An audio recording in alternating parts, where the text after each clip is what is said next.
Hello, my name is Mariah Dunham, and today I will be talking about how the Stoner Rebellion affected the British and their view of slavery. Table of Contents. Today I will be covering what happened, when and where, who was involved, how many people, why the rebellion took place when it did, propaganda during the time of the rebellion, the outcome, and finally, I will be answering my research question, which is, how did the Stoner Rebellion affect the British and their view of slavery? First off, what happened, when, and where? The Stoner Rebellion was a slave rebellion, and during the rebellion, many died and were murdered. The slaves which were rebelling burnt down property such as houses. Not only this, but they robbed stores as well. When and where did the rebellion take place? The rebellion started on September 9th, 1739, and it mainly surrounded Charleston, South Carolina. The slaves that were in the group were headed to Florida. They were headed to Florida for freedom. On the way there, they killed Robert Bathurst, Mr. Gibbs, Mr. Godfrey, his son and daughter, Mr. Lemmy, his wife and child, the overseer of Colonel Text, and his wife, 3 more families after this, and many more others. Aside from murdering people, the group of slaves burnt down houses, such as Colonel Hecht's house and the other 3 families that they had murdered. They had also stole gunpowder and weapons from stores. After traveling and committing all of the crimes that they did, the group of slaves got taken down at Edisto River. They got taken down by many armed white citizens. All of the slaves who were captured were either killed, captured, or hunted down and then murdered. There were a selected few, however, who said that they were forced into being a part of the rebellion, and most of them got off the hook. Who was involved and how many people? The group of slaves participating in the rebellion were slaves from Congo. These slaves from Congo were also known as rebels. Aside from the group of slaves, white settlers were involved. These white settlers were the ones who were being killed. Some white slave owners were also involved. They were known to be nice to their slaves, and they were also not killed. Store owners were involved, such as Robert and Mr. Gibbs, who were killed. And more importantly, more people who joined the slave rebellion group as the revolt continued. How many people were actually involved?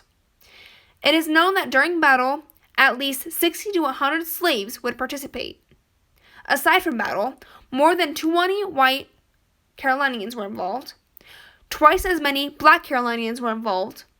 And at first, 20 slaves were involved. But throughout the rebellion, more people joined the rebellion group. Why did it happen then?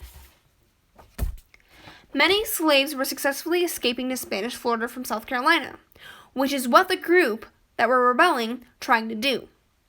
Charles II ensured that if a slave were to run away from an English colony, they were to be granted freedom as long as they converted to Catholicism. The 20 slaves who were rebelling were baptized Catholics. This is why they tried to escape to Florida to be free from slavery. Another reason playing into why it happened then was because so many slaves were escaping South Carolina and going to Florida, and so many succeeded. So the 20 slaves that were rebelling wanted to escape to Florida then because many others were succeeding at the time. Here is some propaganda during the time of the rebellion.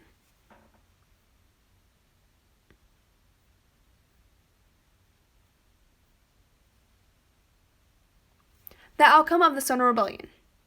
The major outcome of the Stoner Rebellion was the Slave Code of 1740.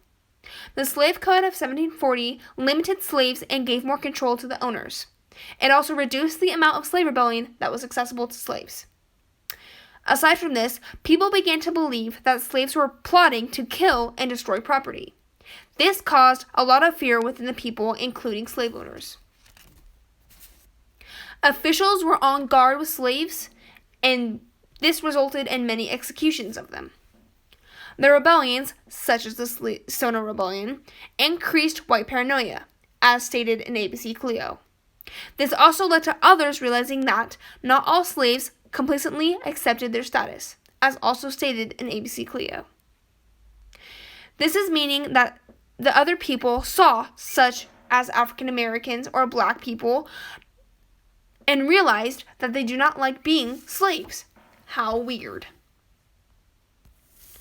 How does all of this information relate to one another? Well, all of this information helped affect the British and their view of slavery. This also leads to me answering my research question, which is, how did the Stoner Rebellion affect the British in their view of slavery? The Stoner Rebellion was the largest and bloodiest slave revolt of colonial British North America. This was only one of the ways it affected the British. It was an eye-opener for slavery. People began to realize that sometimes African Americans didn't appreciate or liked being a slave at all. Not only were many people murdered and many buildings burnt down and destroyed, but free white men started to fear free and enslaved blacks, which is why they put the Slave Code of 1740 in act, to keep the slaves controlled because they were threatened by them. So after looking at all of the information that I've gathered, the conclusion that I've drawn is that the Stoner Rebellion affected the British by producing the Slave Code of 1740, as well as producing fear in many people who were slave owners. And it affected their view of slavery by realizing that slaves have a voice and that slaves can rebel.